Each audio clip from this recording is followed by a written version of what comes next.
Нагадай свое счастье. Здравствуйте, мои дорогие, любимые. С вами снова Карина Захарова, таролог. Сегодня мы с вами погадаем на очень интересную тему, на личные взаимоотношения. По судьбе ли вам загаданный человек, для чего вы встретились с этим человеком? Естественно, тема любовная. Вы загадываете человека, спрашиваете, по судьбе ли он вам, для чего вы тогда вообще встретились. Вот. И у нас с вами будет 3 позиции на вот этой замечательной колоде Таро. Видео всегда актуален момент, когда вы его открыли и смотрите. Сегодня на этой колоде проводила как раз на школе Таро Альвиен трансляцию. Отвечала на ваши вопросы. Итак, по судьбе ли вам загаданный человек, для чего вы встретились? Для чего вы встретились? Первая карта покажет тип вашей связи. То есть саму вашу связь. Как она выглядит для высших сил. Тип вашей связи для высших сил. Как она выглядит, ваши отношения, ваша связь энергетически, да, как выглядит. Первая позиция. Вторая. И третья. Те, кто еще не выбрал, ставьте на паузу, выбирайте. Потом переходите на свой тайм-код. А мы начинаем с первой позиции. Остальные я убираю в сторону. По судьбе ли вам этот человек? Для чего вы встретились? Первая брошка. И первая карта, тип вашей связи, как выглядят отношения для высших сил. Паж жезлов, яркие отношения. Как будто 2 подростков, знаете, такие страстные, такие искрометные, с впечатлением. Постоянное, возможно, общение. Если не узнаете ваши отношения, вам в другую позицию.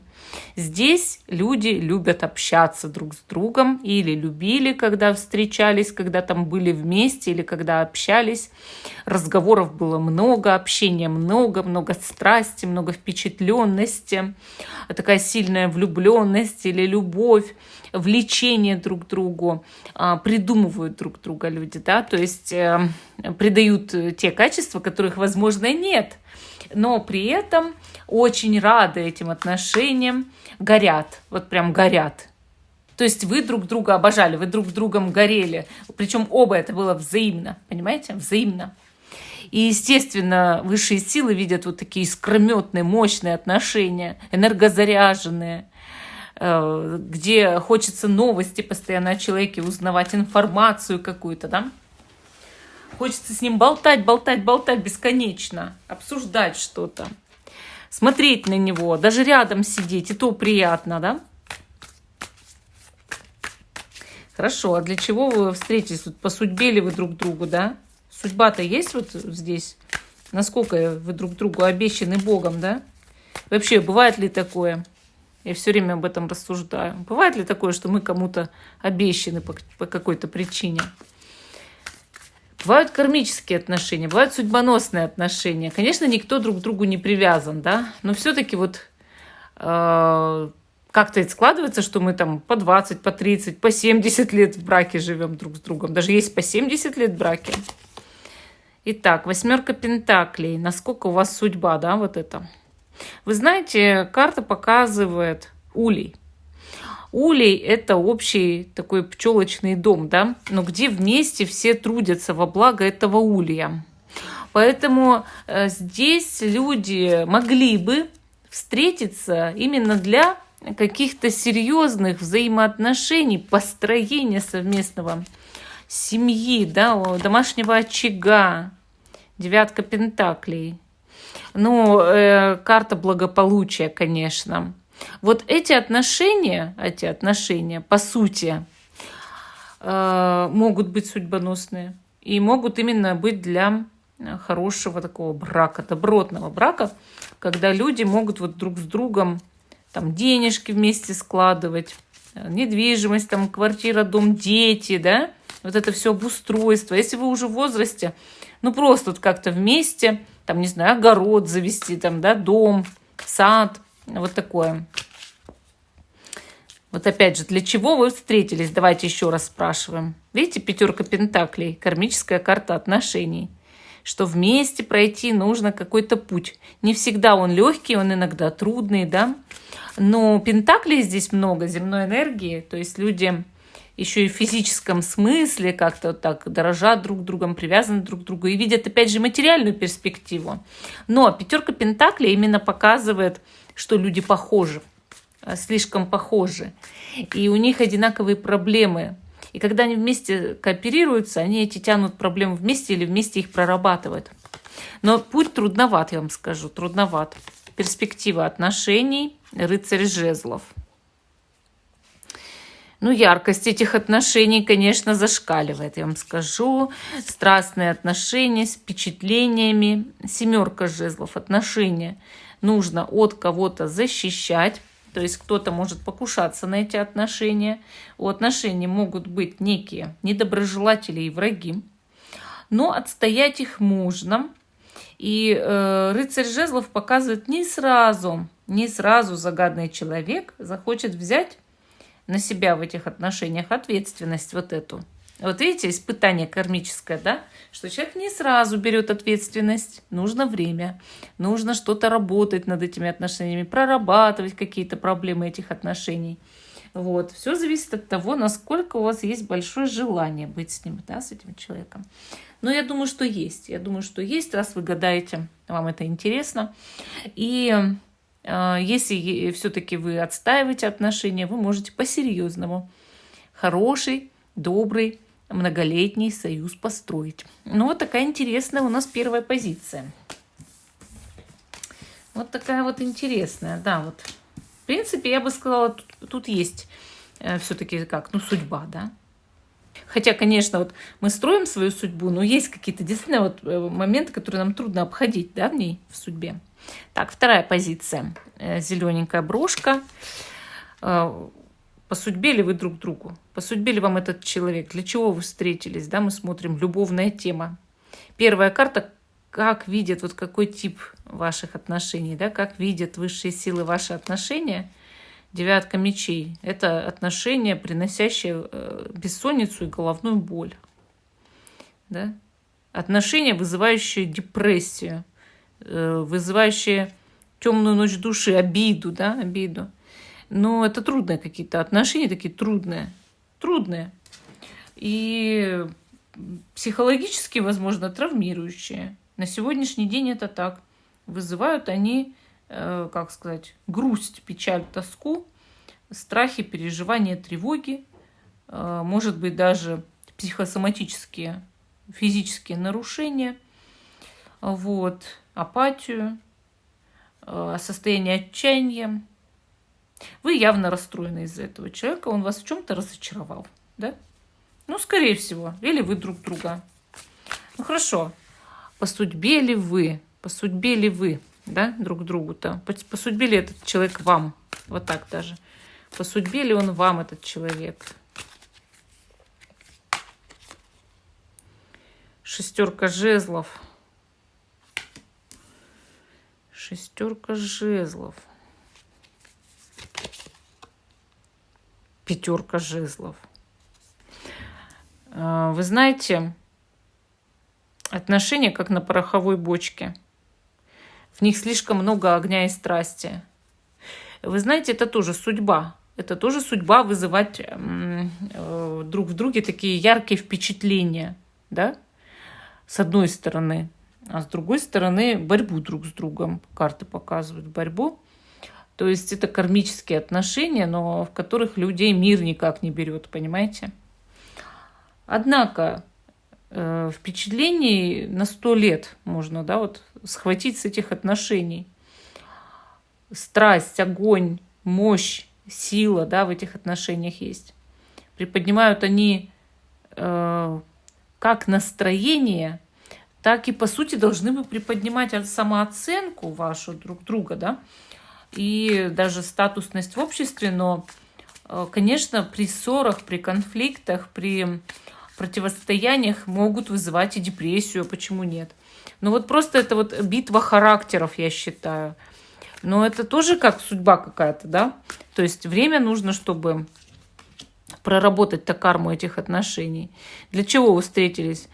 Туз мечей, туз мечей.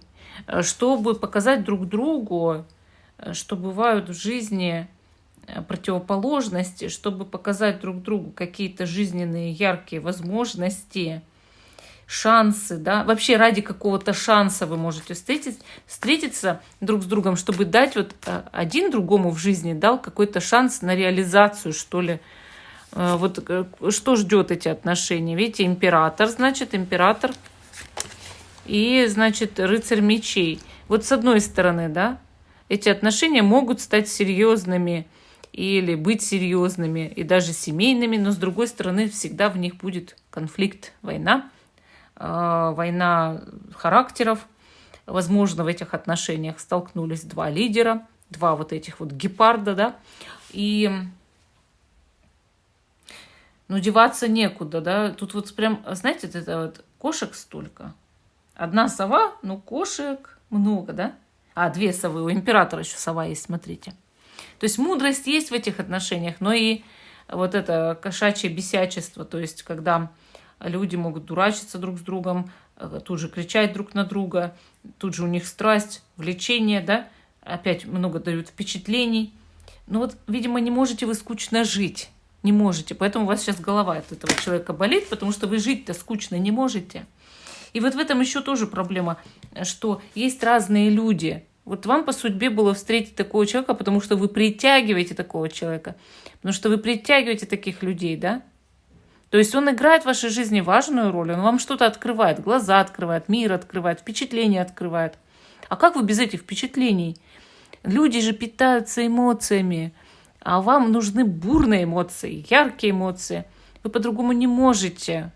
Вы, можно сказать, выскочка, и он выскочка, понимаете? Два лидера, но и мир-то их не берет, но и расстаться-то они не могут, да?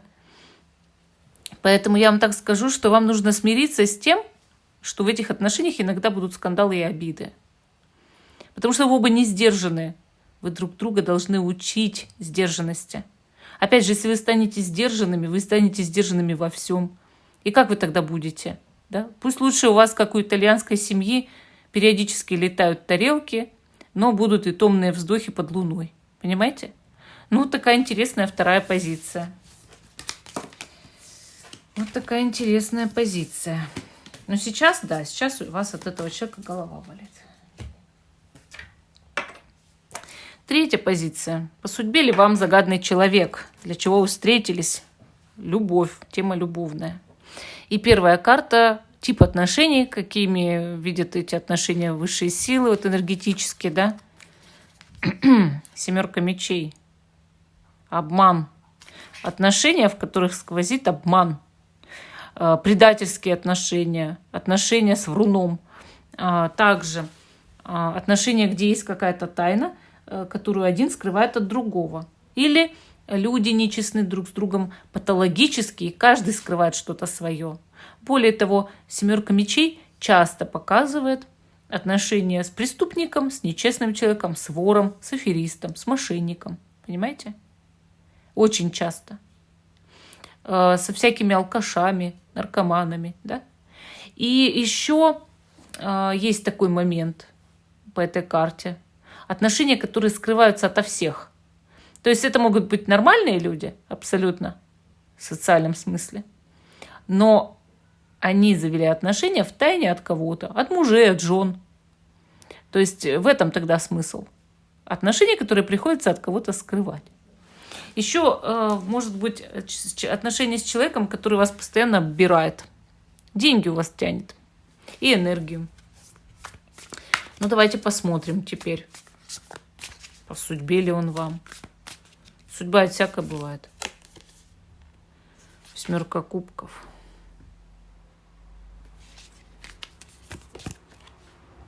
Рыцарь кубков. Вы знаете, по этим картам у вас есть некие психологические травмы, которые заставили вас смотреть на этого человека вообще в принципе. Если бы вы проработали эти травмы, этот человек стал бы вам полностью неинтересен.